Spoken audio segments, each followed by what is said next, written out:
So this podcast is about health and well-being of business owners and leaders and, busy people really. So, and I always ask this of every one of the guests. You've talked about it a little bit, but how do you manage your own health and well-being? And, what are the strategies that you use that our listeners and viewers might find helpful?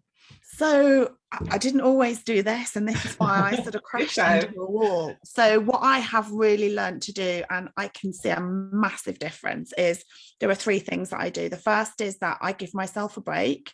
I work around my week. So I put in my personal commitments for the week, and then I work around those.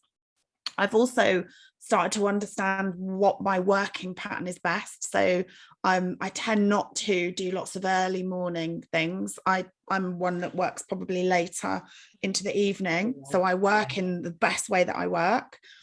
I take time out to walk my dogs every day, because actually the best ideas I have are on dog walks away from my desk. It gives me space to think.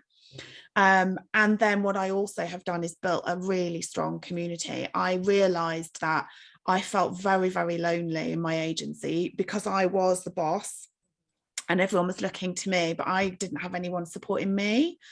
And when you're the boss in a company, regardless of how big or small it is, even if it's just you and a VA, they're all looking to you, and it's not that you can't express vulnerability, but you can't say I haven't got a clue what I'm doing.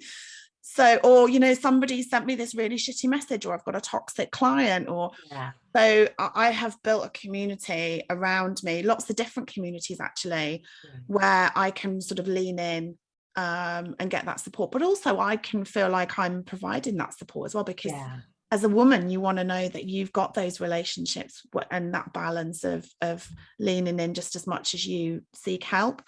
So I think, and that's one thing I see a lot of business women doing is, they feel quite isolated, especially the last 2 years where we've all had to work from home.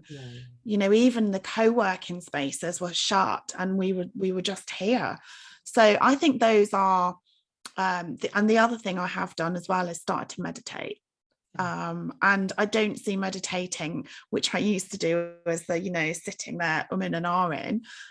It's just very practically closing my mind and being really aware of myself and how I physically feel, what my thoughts are, and just 10 minutes a day. I just allow myself to just breathe, really. I think that's really how I look after myself.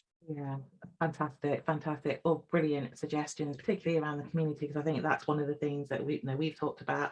We've been part of communities. We're still part of a quite loose community that we draw support from, and also it's so the I'm going to say it, loneliness, the isolation that can potentially be as a business owner, particularly during this time of pandemic, because we're still in it, aren't we?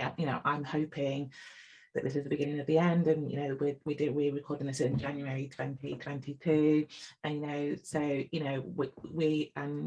we've talked about, and it's something that I really believe that say that this is how it's going to be forever. How we're going to manage this? Do you know what I mean? There's some coping strategies, and how that's going to be. I've adapted quite well to the online world, but some people don't, and but for me, it's like, so what do you need to be okay? What resources do you need to get you through? Yeah, exactly.